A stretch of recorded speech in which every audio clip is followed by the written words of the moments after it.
समुद्र मंथन में देवताओं ने भी तुम्हारी मदद की है। हाँ, बोले ऊपर ऊपर पानी पानी है, नीचे गाढ़ा है। अगर तुम कहो तो पानी पानी इनको पिला दें, गाढ़ा गाढ़ा तुम्हें पिला दें। सारे असुरों ने कहा हाँ हाँ देवी, जैसा तुम चाहती हो वही करो। और भगवान के रूप सौंदर्य को देख करके कौन मोहित नहीं हो जाता। जैसा भगवान कहते वैसे ही बोलते जाते।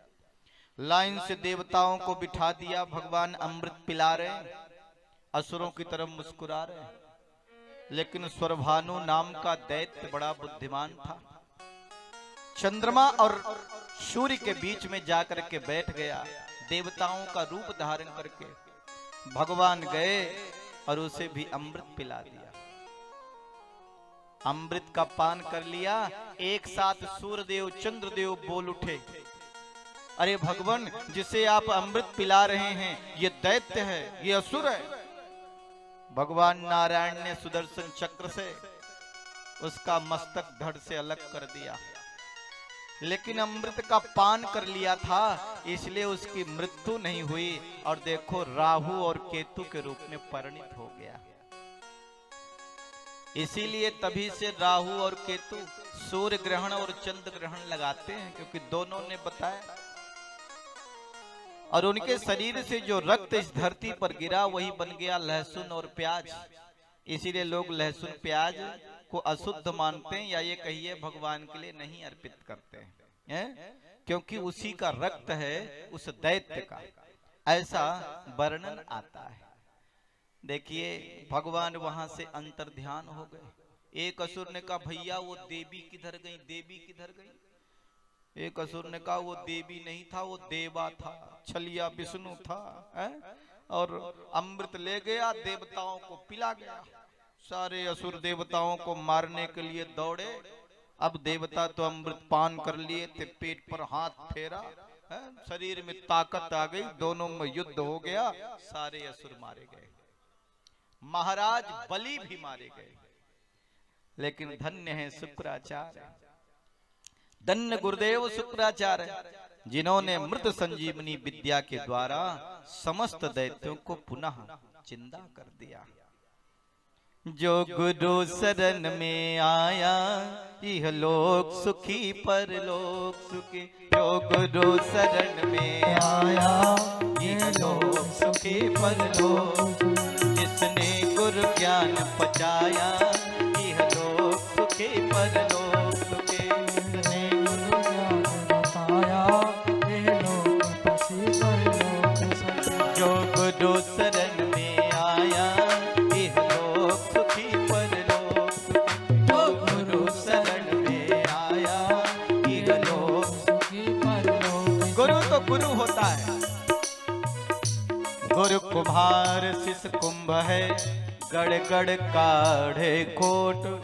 अवंतर हाथ सहार दे, बाहर मारे चोट।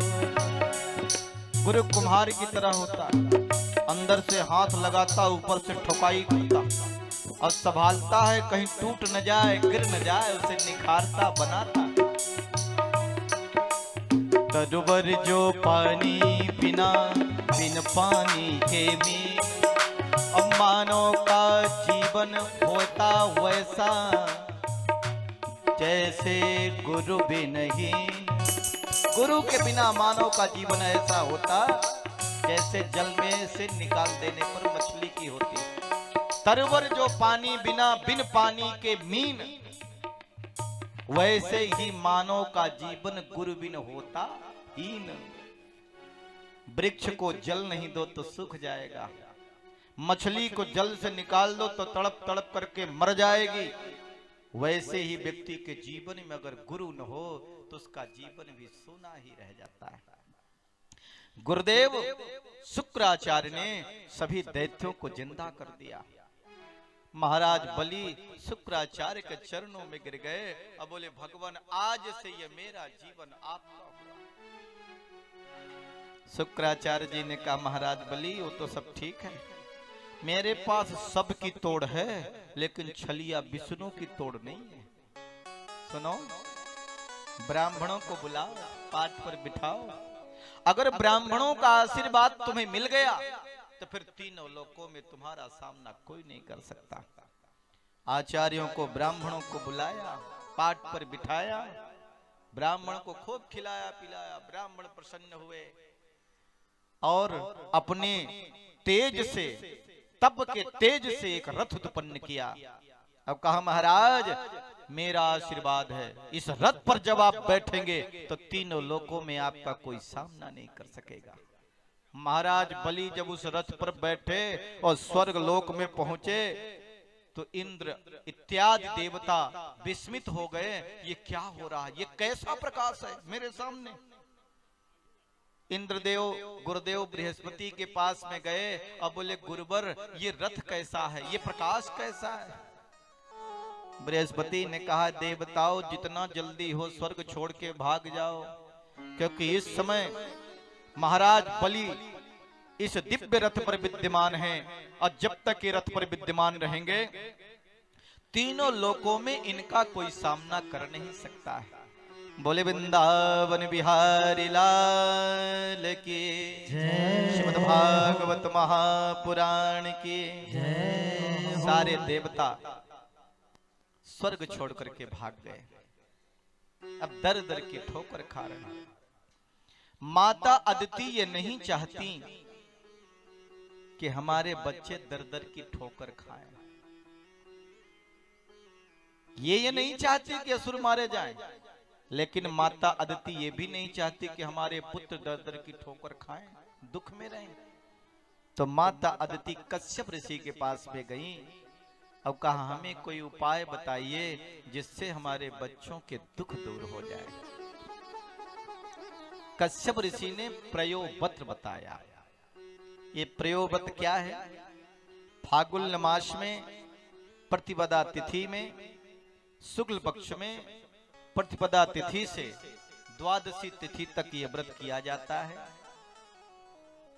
जिस नारी के संतान न हो रही हो वो दूध का सेवन करके इन मंत्रों का जप करने से कहते उसे संतान की प्राप्ति अवश्य होती है।